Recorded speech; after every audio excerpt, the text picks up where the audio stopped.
आज मी तुम्हाला बी कार्सवर 7-8 seater cars दाखवणार आहे. एका नवीन शोरूम मध्ये यायचं आहे, ओम मोटर्स विक्रोली वेस्ट मुंबईमध्ये. तर सांगा सर, पहिली ही गाडी ही 2017 ची पेट्रोल सीएनजी सेकंड ओनरशिप मध्ये भेटेल सर. गाडी 6.5 लाख मध्ये फायनल.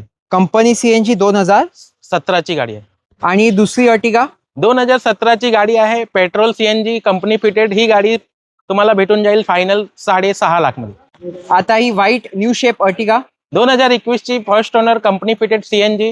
Price 9,25,000 final. तर 9.25 लाखात तुम्हाला मिळेल कंपनी सीएनजी पांढऱ्या रंगात अर्टिगा.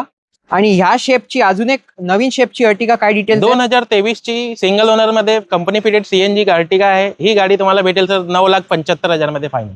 आणि आता इनोवाच दाखवतो, सांगा या कारबद्दल. 2014 ची सिंगल ओनर G4 व्हेरियंट आहे सर. डिझेल मॅन्युअल मध्ये गाडी भेटेल तुम्हाला. ही 6,75,000 फायनल. अजून क्रेटास आहेत पुढे.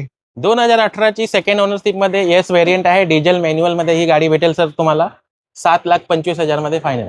Diesel manual 7,25,000. 25,000. आणि ह्या शेप मधली 2020 ची टॉप मॉडेल SX आहे, पॅनारोमिक सनरूफ मध्ये भेटेल गाडी. ही गाडी सर तुम्हाला भेटेल फायनल 12 लाख रुपये मध्ये. तर एसयूव्ही मध्ये आता क्रेटास दाखवणार आम्हाला. 2018 ची आहे, ही पेट्रोल मॅन्युअल गाडी आहे. ठीक आहे, ही गाडी तुम्हाला भेटेल सर 6,25,000 मध्ये फायनल. पेट्रोल मॅन्युअल 18 ची कार, हा, फेसलिफ्ट मॉडेल 6.25 लाखात. 6.25 लाख. आणि या अर्टिगाच्या डिटेल्स 2012 ची सिंगल ओनर डिझेल मॅन्युअल गाडी आहे, 4,25,000 मध्ये. ही पण डिझेल 4.25 लाखात देत आहे. 4.25 लाख.